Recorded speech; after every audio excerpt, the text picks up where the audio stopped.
bonita, recoberta de beleza, de conceito e de grandeza, que nos faz admirar. Cidade linda, um prefeito genial, é preciso em Natal pra fazer mais brilhar. Cidade linda, cheia de ruas formosas, cheia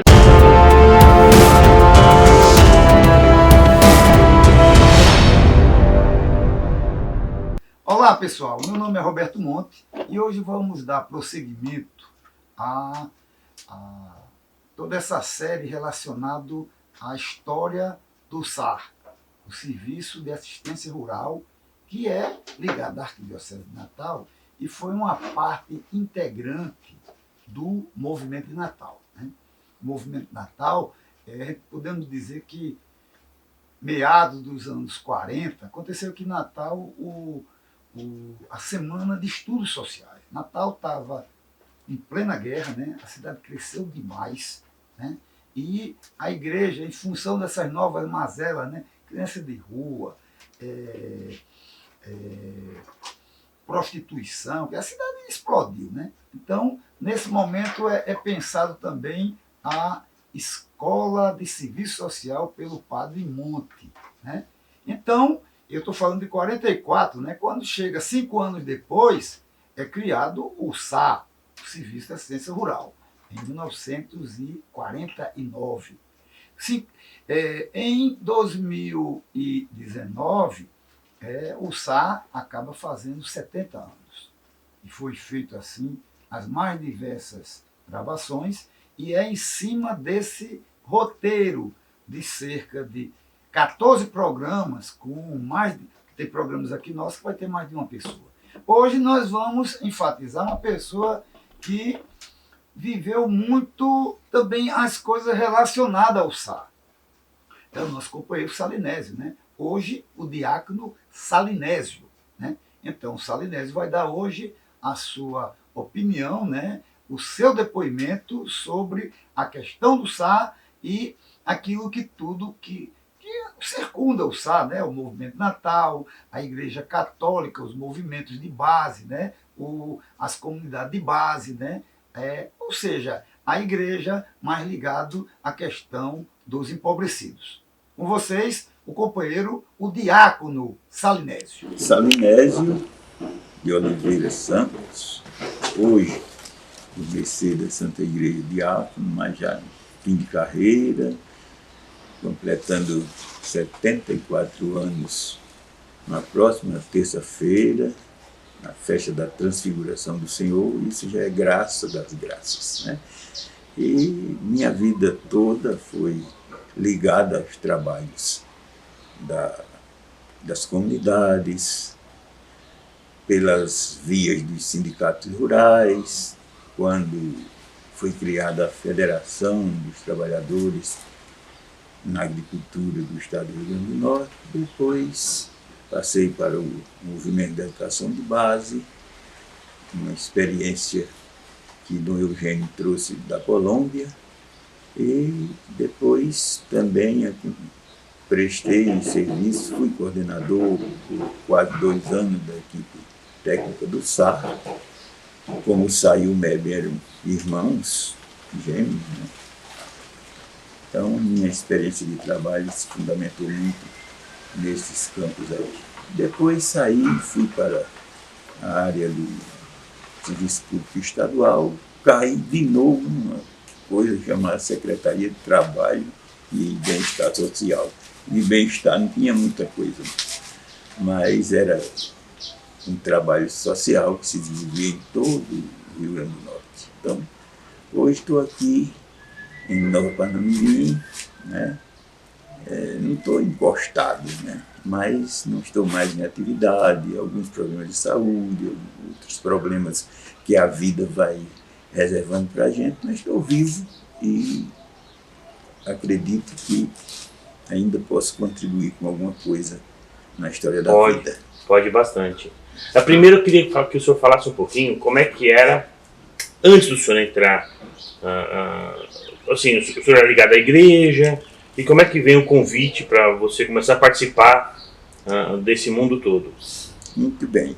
tudo está uma coisa ligada à outra. Nós vivíamos na época 62, 63.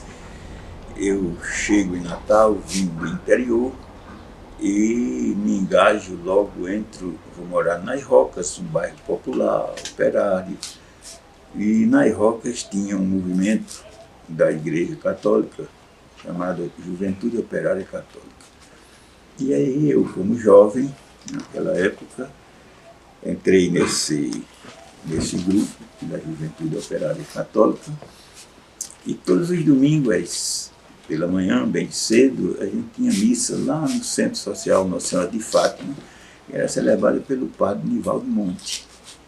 E Dom Nivaldo fundou alguns centros sociais por lá, o Leão 13, que era uma escola para os filhos dos trabalhadores, nas Rocas, e era perto da minha casa, e a minha entrada nessa história toda vai por essa porta, pela porta social, pelas mãos de Donivaldo e da JOC. Da juventude, né? Juventude Operária Católica. Aí o senhor, 62, 63, vem para trabalhar na juventude. Trabalhei no comércio primeiro, como você sabe, depois a minha vocação mesmo era trabalhar com gente e tudo, e a JOC levava a gente a isso, né? Mas aí o senhor foi parar no MEB. Aí a gente entrou numa coisa que veio a história do movimento de 64, aquilo tudo, e atrapalhou muito isso, né? Mas, bom, isso eu já estava na federação. Primeiro eu fui para a federação, que era os sindicatos, né? Daí foi alguns anos depois eu fui para o MEB, né? Já peguei, o MEB foi fundado, uma experiência que Dom Eugênio trouxe da Colômbia, né? E aí tinha a rádio rural, as escolas radiofônicas, era um movimento muito grande, porque a cabeça do Eugênio, ela era uma cabeça muito boa, né? E ele era um homem de visão de futuro. Então, para cada coisa, ele tinha um direcionamento, né? Por isso que tinha o MEB, tinha o SAD, tinha a Copala, tinha os sindicatos, tinha a rádio, tinha o movimento de... Aí o senhor fica no MEB até quando? Eu fico no MEB até 79, né? Aí o MEB fecha depois, questões, né? E aí eu vou para o Estado, para a Secretaria de Trabalho e Bem-Estar Social. O MEB fechou porque abriu aquele Mobral, essas coisas. O Mobral atrapalhou coisa, né? Mas aí foi toda uma questão também política, né? Que é tanto que ele não fechou em todo o Brasil, né? Foi, por incrível que pareça, aqui onde ele tinha sido, né? Que foi fundado em Natal, em Aracaju, né? E foi exatamente aqui onde foi mais penalizado, né? Isso faz parte da história, né? Aí o senhor foi para o Estado trabalhar nas... Aí a primeira questão... Porque era assim, nós, como eu disse, eram como irmãos gêmeos, né? Então aqui o SA atingia uma área que era mais o litoral agreste, né? E um pouco do sertão. E o MEB ficava mais com a região do Potengi e Trairi. Enquanto o MEB tinha um trabalho de educação radiofônica, né? As escolas radiofônicas, se dava aula pelo rádio, se fazia programa de orientação política, programa de orientação religiosa, programa de orientação à saúde, era tudo assim. E trabalhávamos em consonância. Do Eugênio criou o Centro de Formação de Líderes, que era a Fazenda Catuana, onde hoje está aquele Alphaville, ali em frente na estrada do Pium, né? Um crime que eu, quando falo nisso, tenho vontade de chorar, né? Que ali foi a alma, o coração da Igreja de Natal, estava ali, que era o Centro de Formação. O Centro de Formação de Líderes. Eu também gravei depois, mas daí o SA trabalhava mais uma dinâmica diferente, né? O SA ia para as ações sociais, o MEB ficava nas ações educativas, e, né? de formação mais assim, animando as pessoas. E aí, pela passagem do senhor pelo SAR, aí o senhor sai do médico, vai para o SAR, e essas ações sociais, né? Na verdade, o senhor foi para o SAR na época que o SAR sai das assistências básicas e vai defender o homem do campo mesmo. Exatamente, porque aí entra-se muito nessa região canavieira e na região do sertão, São Tomé, São Paulo do Potengi, né? Entrando mais na questão dos trabalhadores rurais mesmo, né? E com algumas ações assim, muito concretas, como o SAR tinha, por exemplo, o banco de sementes, o apoio à criação de animais de pequeno porte. Ele trabalhava com alguns recursos oriundos de convênios que se fazia com igrejas de outros países. A gente pode dizer que o SAR foi a primeira presença de Estado no campo? Isso, porque ele ajudou a formar esse espírito de cidadania que até então se tinha, né? Era um montoado de coisa aí, né? O SAR, ele foi muito organizador das coisas na região de Nova Cruz, né? Toda aquela região, né? Na região do Trairi, na região do Potengi, o Monsenhor Expedito, o famoso profeta das águas, né? Que era, né? Então, lá, toda segunda-feira tinha uma missa que o Monsenhor celebrava e depois tinha um encontro com aquelas lideranças. E uma vez por ano era feito um grande encontro para se discutir um tema X da política, da economia, da situação do Brasil. E aí o SAR entra com um trabalho muito interessante que marcou muito, que foi o trabalho de educação política. Se faziam umas cartilhas. Eu me lembro muito bem que um dos slogans era: voto não se vende, consciência não se compra. Isso dava briga com gregos e troianos, né? Mas o Expedito era um de peso, de muita, né? Foi a alma daquele negócio todo. E termina com a grande dedicação dele, que deu-lhe o título de profeta das águas, né? Que ele brigou. E é por isso que nós temos hoje as adutoras e toda essa coisa. É uma coisa muito profunda, muito bonita. A história é muito cheia de complementos que a gente teria que conhecer. O SAR, então, foi aquele formador de consciências, da ação da cidadania. Né? Não ficava só naquela história, naquele... Os outros que trabalhavam, outras instituições de governo, não sei o quê, era um engodo que fazia. O SAR, nós fazíamos, em nome da igreja, um trabalho sério, um trabalho que não só fazia acontecer ali naquele momento, mas ele projetava, ele dava o conteúdo para a pessoa se dirigir, construir o futuro, pensar, arquitetar as coisas. E nessa linha da conscientização e da formação do homem como um todo. Ainda hoje acontece isso, né? Eu não sou muito partidário dessa história de conservador e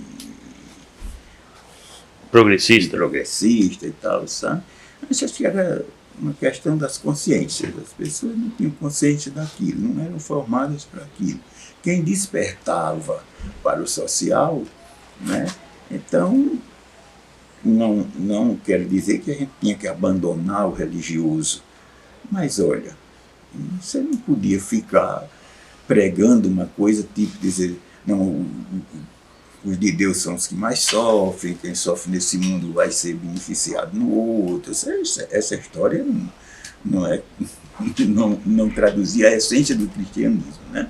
A gente pega Atos dos Apóstolos, a gente vê bem direitinho Atos dos Apóstolos 42 seguintes, que os cristãos tinham tudo em comum, dividiam seus bens, não havia necessidade entre eles, né? E cresciam na consciência, na fé, na liberdade.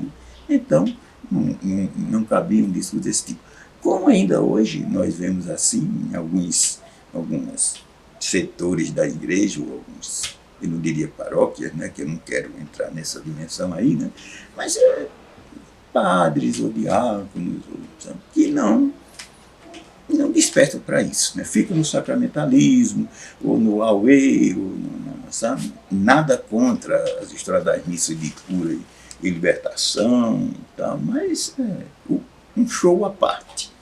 Para mim, um show à parte, certo? Tudo bem. Então, o povo também precisa de momentos para gritar, para dançar, para pular, para bater palma, para chorar, né? Mas precisa de reflexão. Mas que seja sabendo por que eu estou gritando, por que eu estou batendo palma, por que eu estou chorando, por que eu estou cantando, né? Não, nós estamos vivendo um momento nesse país que nunca vivemos, né?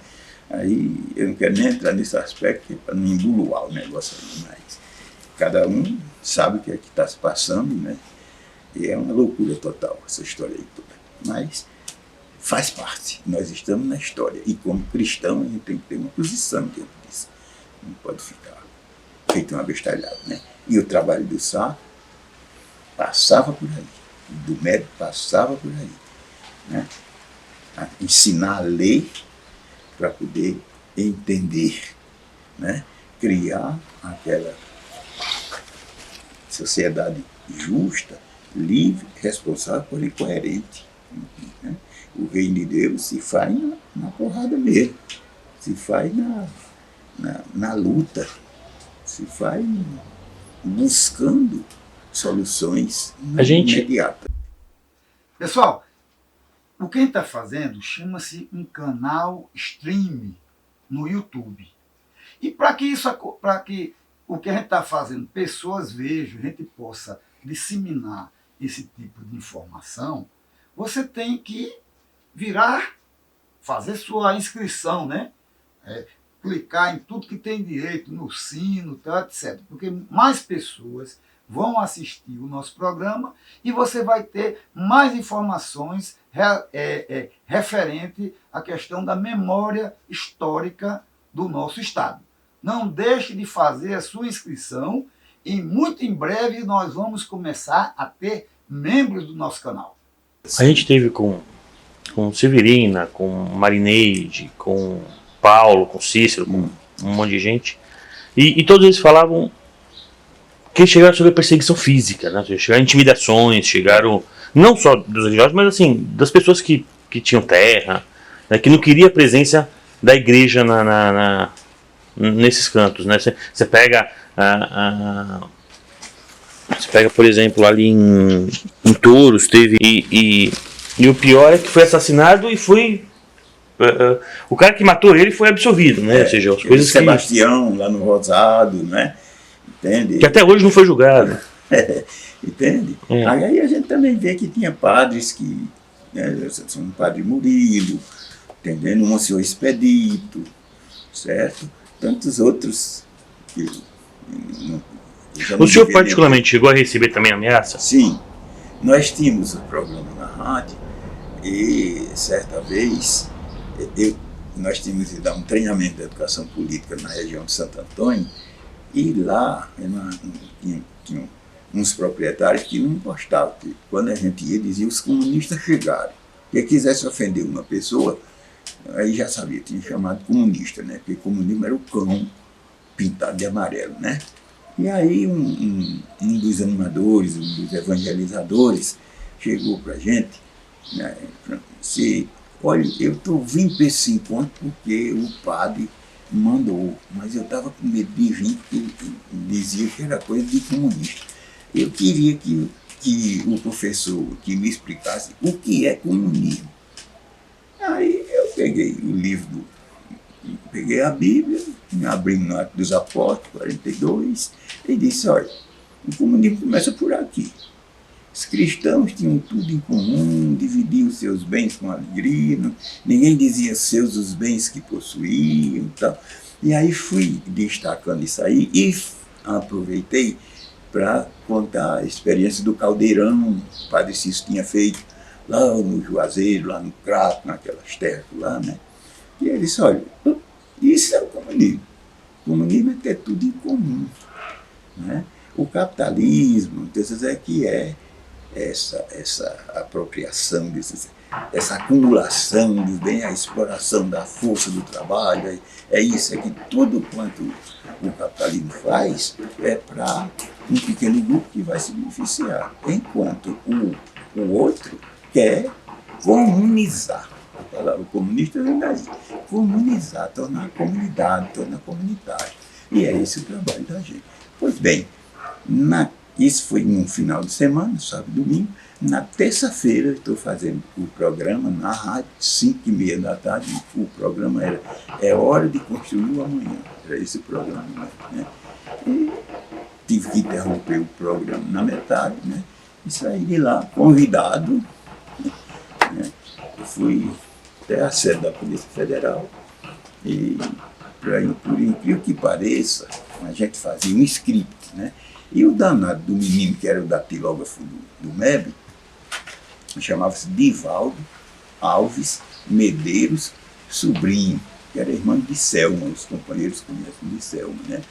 E Divaldo, vamos dizer, pegou a folha de fundo do script, né? E ficou, coisa de adolescente, né? Dame, era Divaldo Alves Medeiros Sobrinho.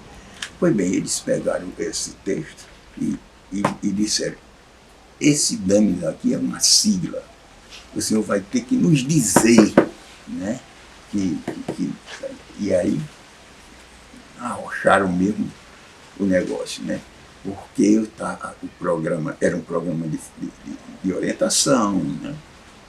Comunidade, não tinha nada demais, mas ele implicou com a sigla, que jurava que era uma coisa que a gente estava fazendo, que era uma coisa comunista, um negócio diferente. E eu tinha que explicar. Né? E o pior é que eu não sabia, que no final foi que eu vi, né? Depois foi que eu sabia que era o nome do menino, né? Que ele tinha botado ali, certo? Para você ver, isso é com a turma do Veras. Desse jeito, né? Isso foi com a turma do Veras. Aí outra colega nossa estava fazendo o programa e foi no dia que mataram o padre Antônio Henrique, em Recife, que era da Pastoral da Juventude, lá do Dom Helder, aquele negócio ali, e a menina deu essa notícia no rádio. Né? Foi terminando o programa também indo para lá, que era, não se podia falar nesse tipo de coisa. Né? Então, ou seja, mataram o padre e não podiam falar, não podia falar. Não podia dizer que ele tinha morrido, nem porquê, nem nada. Não era para ter esse tipo de coisa. Mesmo sendo uma rádio católica, não podia dizer que o padre tinha sido morto. Né? Podia dizer que ele tinha sido ressuscitado. Né? Mas isso aí é o que muita gente faz hoje. Né? Mas tudo bem, não quero fazer crítica, né? Porém, eu já sofri muito, inclusive hoje, reticência, né? Mas é isso mesmo, isso faz parte. Né? Isso faz parte. Tudo um dia será revelado. O que a gente pode falar? O que a gente pode falar que de o quanto foi importante essa história toda? Isso é de uma importância extraordinária. Até porque se você começar a analisar assim, tudo que se tem hoje em termos desse Brasilzão que está aí, né? De organização, de luta, de encaminhamento, de conquista, passou por aí. Foi o pessoal da Ação Católica que puxou o cordão, os meninos da Pastoral de Juventude, né? A Pastoral da Juventude do Meio Popular, que criou uma imensidade de coisa nesse país, principalmente aqui no Nordeste. Começamos lá pelos morros do Recife, né? De Casa Amarela e tudo. Eu participei disso ativamente. Então, tudo que tem hoje, assim, em termos de organização, de luta, de conquista, de história, tudo isso era embasado por a igreja foi quem subsidiou isso aí. Os sindicatos, que hoje estejam assim, ou não, que nem fala-se mais nisso, né? Entendeu? Mas é uma... Chegou uma importância tão grande que aqui em Natal, por exemplo, a gente não chegou a ter a Pastoral da Terra. A Pastoral da Terra era o SAR. Exato, porque ele fazia, porque aí também Donivaldo era quem dizia para a gente, Donivaldo, no jeito dele, né? Né? Mas, nego velho, aqui a gente não tem índio, aqui a gente não tem. Ele dizia que não tinha nem negro, né? Tinha um moleque por aí, mas né? Aí essas histórias de pastoral disso, pastoral daquilo, não, tal coisa. Mas, na realidade, é porque o Sá, né? Ele entrava nessas dimensões todas, porque quando a gente entrava na comunidade, você passava, a gente utilizava o próprio método da ação católica, porque a igreja aprovava, né, e criou o método ver, julgar e agir. Né?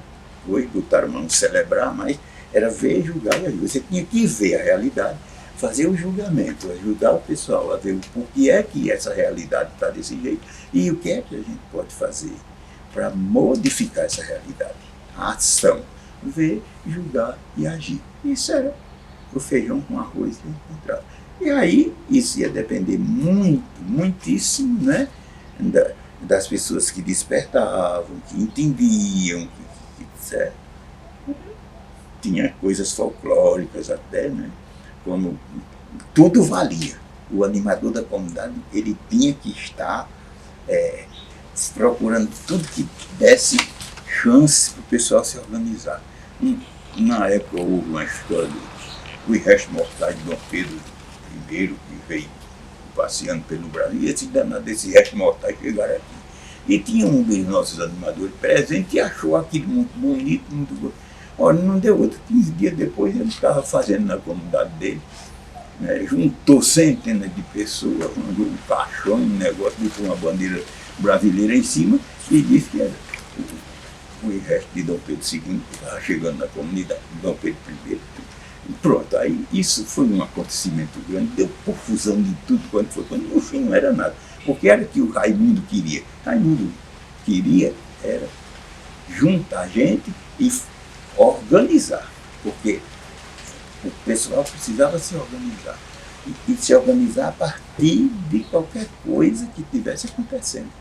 Então, para você ver, né? Não era assim. Era essa a história. Se aproveitava tudo, se partia daí para formar consciências, descobrir lideranças, capacitar. Hoje o SAR, de uma maneira geral, ele, até por indicação do próprio Papa, né, do Papa Francisco, né, a questão da formação política, que vocês começaram lá atrás, eu acho que talvez foram até mais atuantes na formação política, e hoje o SAR vem pensando em fé em política, né, teve agora um encontro de política e fé, que a gente teve o Frei Beto aqui falando muito sobre isso, e o Papa falando, vamos voltar, a igreja precisa voltar para a paz, precisa voltar para os pobres, precisa se voltar para isso. Eu queria que você falasse um pouquinho nesse sentido. Essa luta, eu me lembro muito bem, ela, tanto nas palavras do Papa João XXIII como de Paulo VI, né? Paulo VI dizia lá na Popular Progresso que, né, a paz ela era feita a partir, né, da consciência que cada cristão ia tomando a situação e da sua inserção no movimento das comunidades, do mundo, né? O progresso era o novo mundo da paz. E como é que a gente ia ter o progresso se a gente não se organizava em torno das coisas para que esse progresso pudesse ser para todos, né? E não apenas para uma pequena parte, né?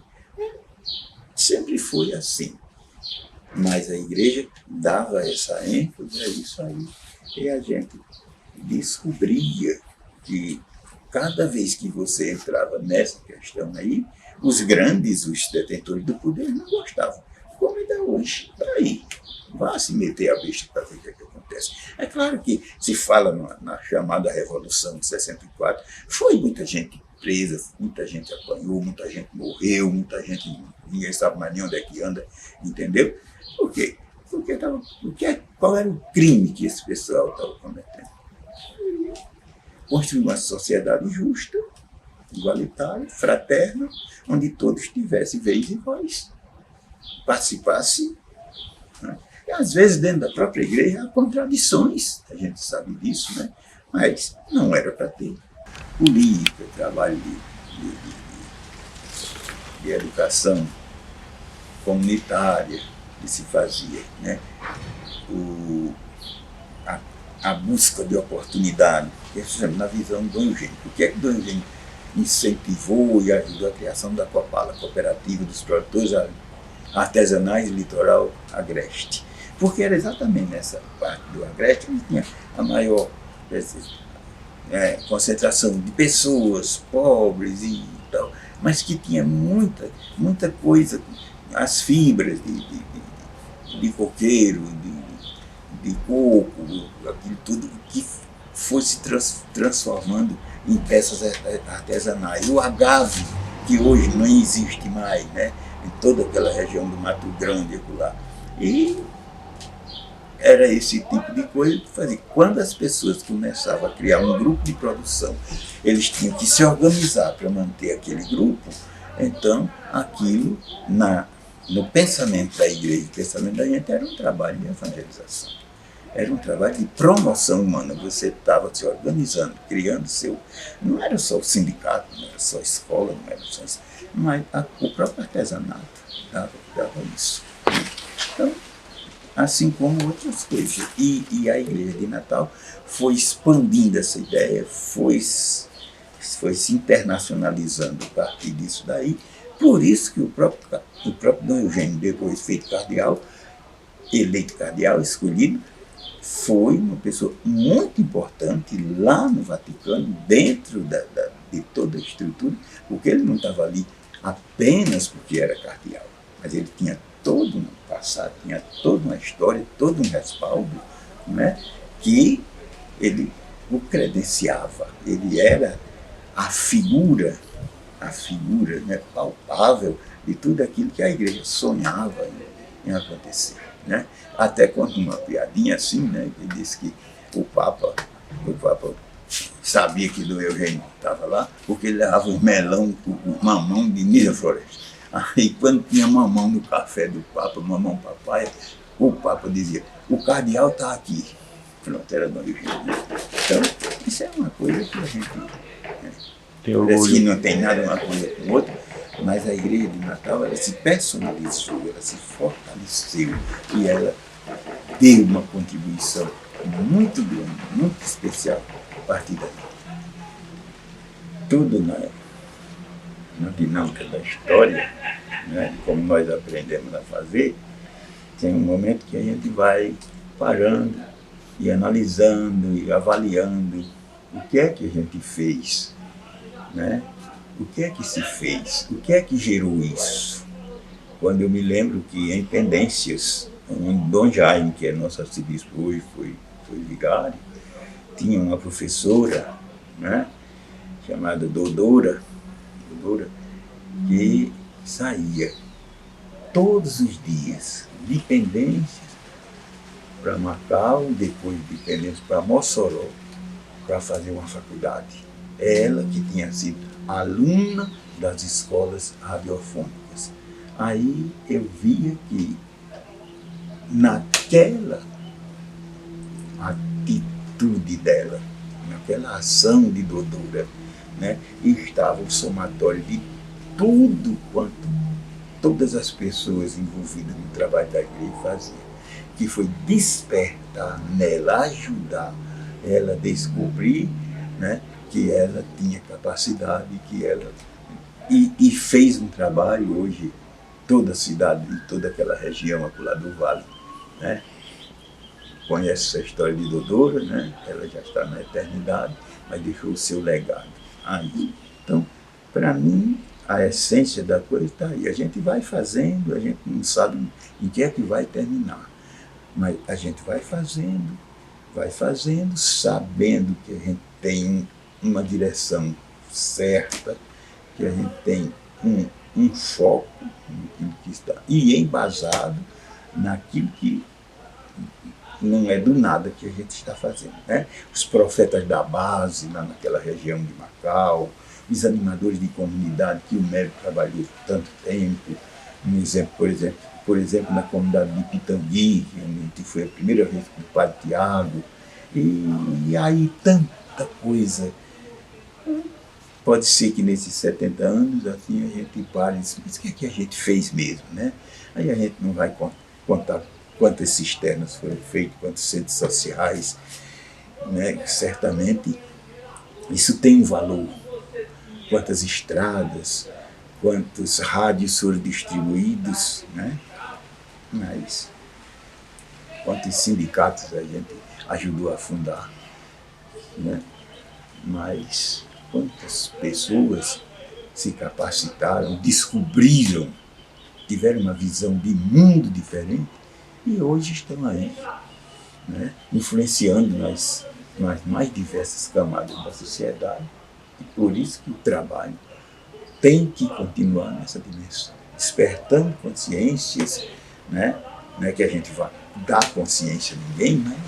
Mas hoje é uma pobreza enorme, uma tristeza, você não vê, mas é horrível, né? Uma coisa terrível, né? Nem padre, nem seminarista, nem diácono, nem leigo disso ou daquilo, tudo, eu não sei. Quando acabar esse restinho de gente que tem por aí, quem é que vai assumir o comando dessas coisas? Entendeu? A gente fica com muita tristeza quando fala nisso. Mas tem o Sá. Para mim, o Sá é a pedra em que se fundamentou tudo isso. E aí ela se expandiu. Claro que o trabalho dele hoje não é... O trabalho se fazia em 58, se fazia em 60, se fazia em 74. Claro que não é, porque a situação não é mais aquela. Mas ele está sendo fiel ao que ele... para que ele foi fundado. Porque é que ele nasceu. Então, para mim, isso é o fundamental. O resto são adereços. Rapaz, ao dizer que fico muito feliz, porque aos 74 anos, ele completar agora no dia 6, né, ainda posso contribuir com alguma coisa. Quando eu pensava que ninguém nem se lembrava mais de mim, diante de tanta lamborada que eu já levei na vida, né?